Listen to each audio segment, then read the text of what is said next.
ঠেলার নাম বাবাজি।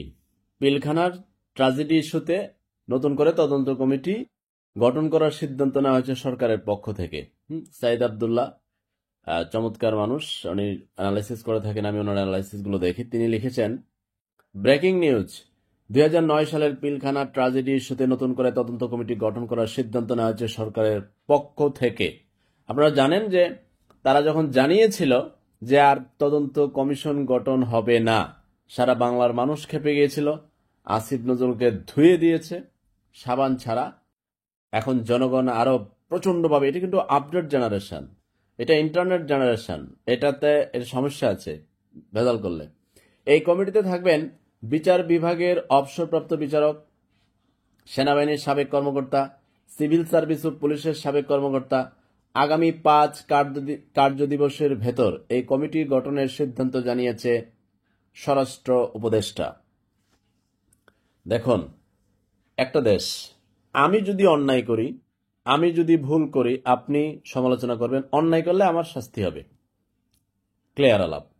যে কোনো রাষ্ট্রের, আমি যতটুকু এই দেশের নাগরিক হিসেবে বুঝি, বিচার বিভাগ যতক্ষণ পর্যন্ত স্বচ্ছ না হবে, বিচার বিভাগ রাজনৈতিক কিংবা কোনো ব্যক্তি প্রভাবের বলয় মুক্ত না হবে, ততক্ষণ পর্যন্ত একটি রাষ্ট্র সঠিকভাবে চলতে পারে না, চলবে না।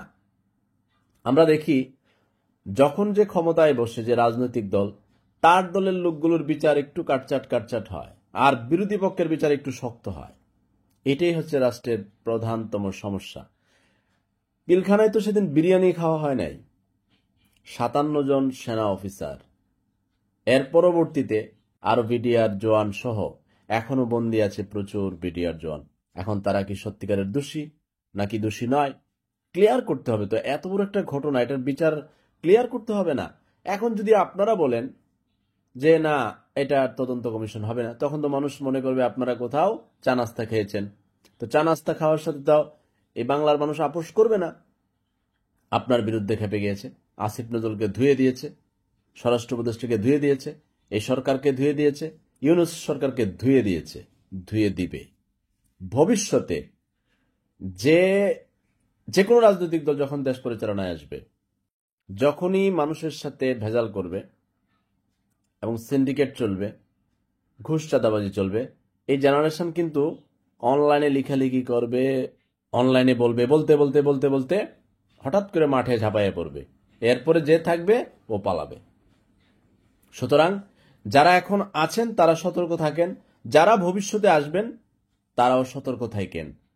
কাউকেই ছাড়বে না। এদেশের পরের প্রজন্ম মনে হয় আরো আপডেট আসবে। মহান আল্লাহ পাক হয়তো এখানে শান্তির জন্য অনেক কিছু করতে পারেন। একটা দেশ তো এভাবে চলতে পারে না।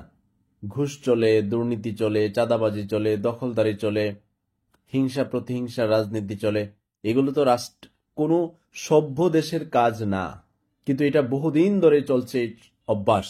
এই অভ্যাস যদি ভবিষ্যতে চলতে থাকে, তাহলে যারা এখন অন্যায় করবে তাদেরও ভবিষ্যৎ অন্ধকার হবে। আমরা চাই শান্তির বাংলাদেশ, সাম্যের বাংলাদেশ, প্রতিহিংসা মুক্ত বাংলাদেশ, দুর্নীতি মুক্ত বাংলাদেশ, ঘুষ মুক্ত বাংলাদেশ, দখলদারির এই চাঁদাবাজি মুক্ত বাংলাদেশ।